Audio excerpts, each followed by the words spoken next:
Good evening, welcome to Value Raters Class Act, which is getting a good name for itself because over the last few weeks we've been looking at the main Cheltenham races. We're going to be looking at another one a bit later on, the OLBG Mares Hurdle. What's your favourite? You can tweet us in.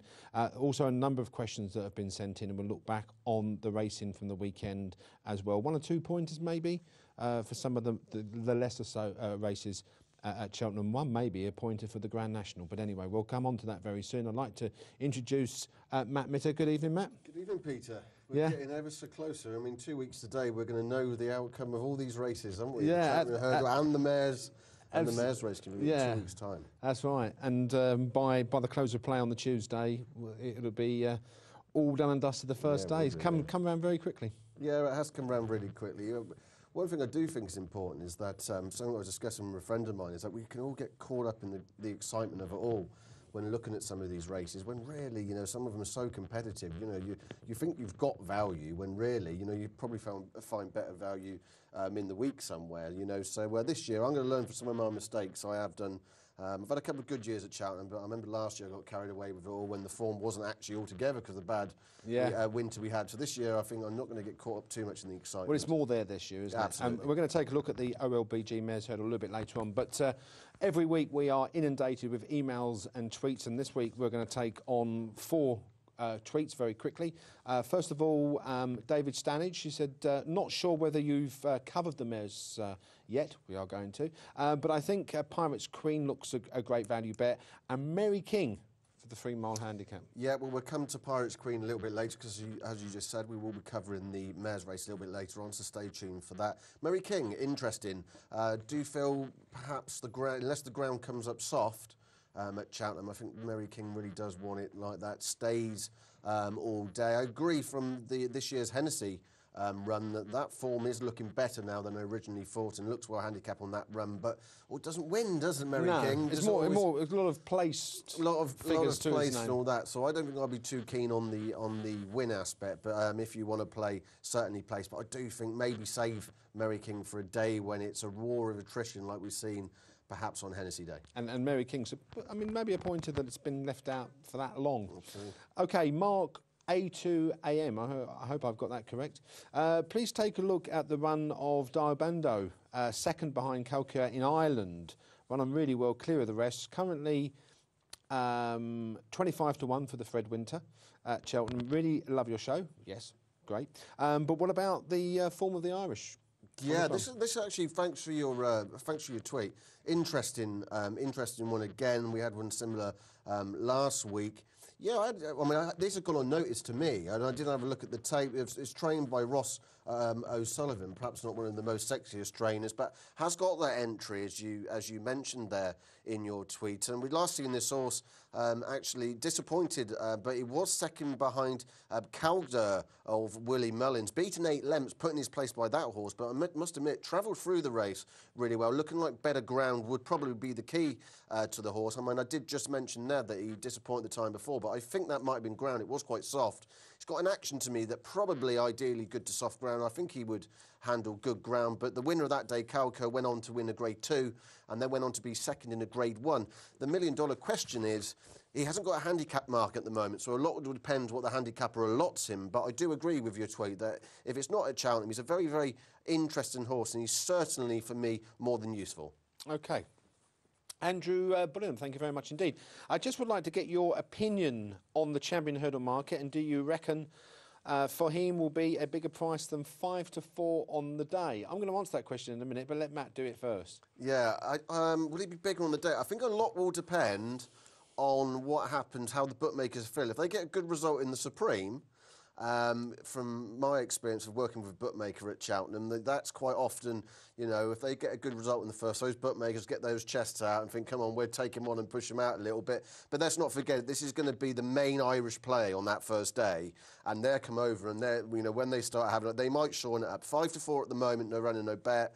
I wouldn't be in a rush to be taking that, so I would hold your horses, but it will have to be interesting to see. My feeling is that bookmakers tend to err on the side of caution anyway at this point. They don't want people on anti-post plunging a lot of money onto a particular horse, and I think personally it might go off at 6 to 4, but it's not going to go off any bigger than that maybe 13-8, something like that. I think they err on the side of caution right now. Yeah, because, you know, there's no run and no bet. You know, 5-4.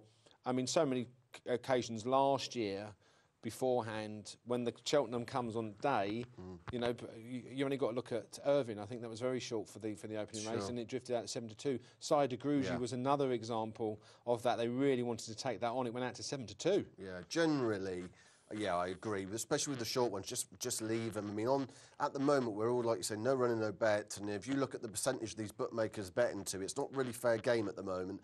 And on that Cheltenham week, they'll all be after your money. So then they start getting more competitive. So absolutely leave that alone. And I've said it before, you know, unless you think you found some value at huge prices, double figure, I would say, you know, a lot can happen between now and Cheltenham. And sometimes these bookmakers actually will offer special offers. Absolutely, yeah. Right, OK. David Standage, I hope I got your surname correctly. He said he's sitting on Sarkando at 60s. How do you think he will go? My mate said he would not get up the hill. Well, I wouldn't mind buying that ticket off you at 20s if you want to lay it. If you want to lay it off 60s, you know, I could I'll take it at 20-1 if you like. No, you sat on a tremendous bet.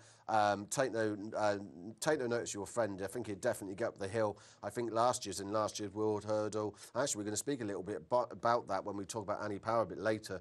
But I think Zarkanda's an improving horse from last year, and I can see him improving enormously. And it was staying on strongly enough last year up the Cheltenham Hill for me in the World Hurdle when given a little bit to do, I felt. So keep hold of that ticket. It's now favourite at the moment for the World Hurdle, with more than that now out. And if I was you, I'd be getting very, very excited. I mean, to be sat on a 60-1 bet when you've got that, a wise man would say lay it off for a free bet, but, you know, you're on for it, you know, you should have a good run. Is it fair to say that Zarkando improved with the application of the horse? I think so, yeah, I think so. OK, yeah, I wouldn't certainly be taking that ticket away, especially with more of that out and question marks of, well, Annie Power going for the Mears, surely. Yeah. Right, OK, we're going to reflect on the weekend, and there were some pointers to Cheltenham, probably the last ones. We did say a week before that would be it, but it probably was an afterthought in relation to Sire de Grugy, because they needed to get the confidence in the horse, upwards of £20 to Grey Gold. Yeah, I thought this was, I mean, I was on Bet Racing Nation on Saturday, and I made the point that, I mean, this was where Far West hasn't run its race. I mean, he was beaten well back. Did bleed.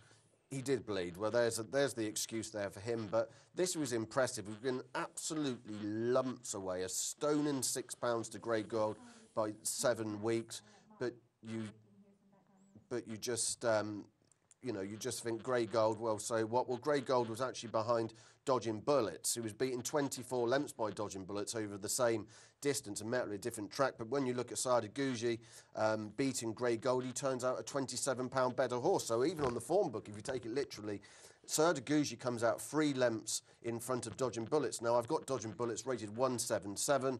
I think Sire de Grugy, should I say, has run right up to his mark. I've got him 179. Now, that's the same mark I gave him for winning a champion chase. I thought this was a tremendous effort, and even though I wouldn't be rushing to take the 7-2... So visually, it's a difficult one for me, because obviously the bookmakers reacted straight away, didn't they? And they went, like, 7-2, 4-1.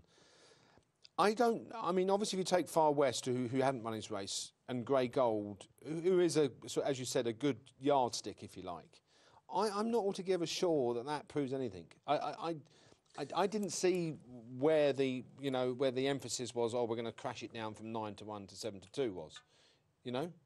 Well, before the horse turned up at Newbury, I think, what was he, around the 7-2 mark? Yeah. And then there was that drift after that tonight. But what I think what he went to prove there, I mean, if we believe in the British handicapping system, which I think we've got to, Sire de Grugy has beaten a horse rated 152, given a stone and £6 for a 7-length beaten. Now, just on that workings out, I'll quickly do the maths for people. 152, it comes out 179, which is the same as mine. You know, we can't just keep on crabbing and say, well, he hasn't run his, you know, Grey Gold hasn't run his race. Mr. Greaves, even though he had 9 stone 7, was out of the handicap by some way.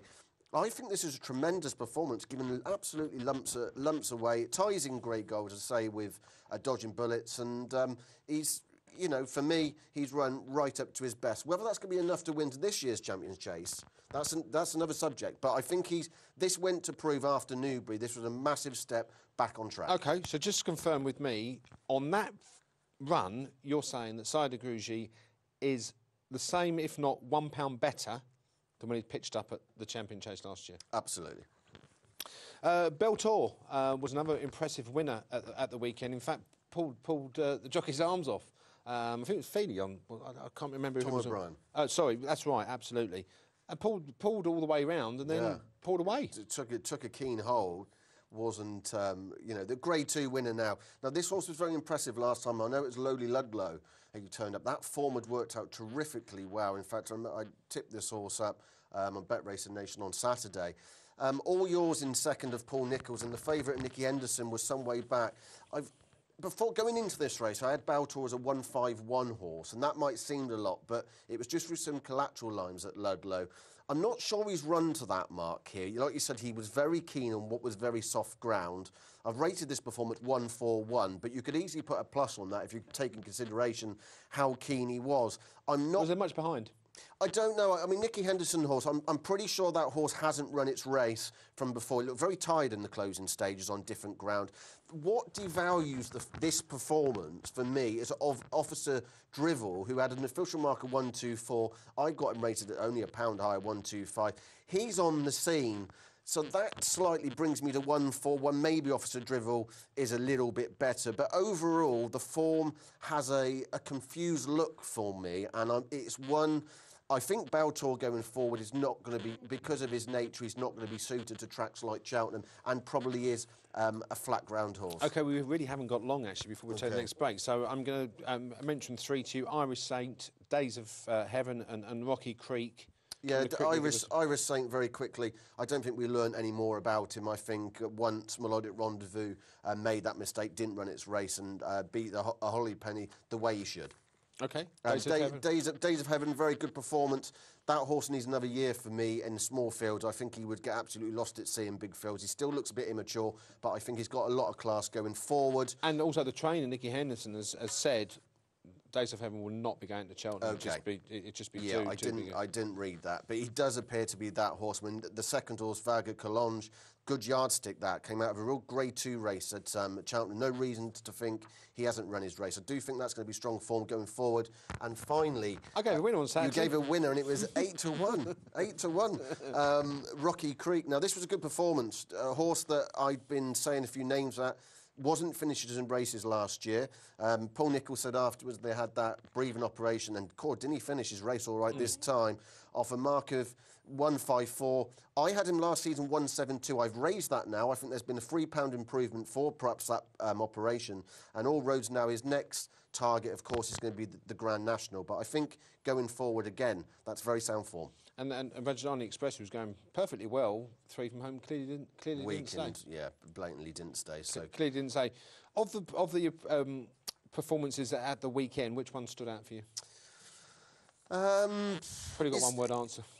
Yeah, I suppose going... Saida Gruji, obviously, sorry, yeah, Saida Gruji. I was trying to complicate it too much there. Saida Gruji, without a doubt, was the performance because it was great to see. But for me, that horse is right back to its best. OK.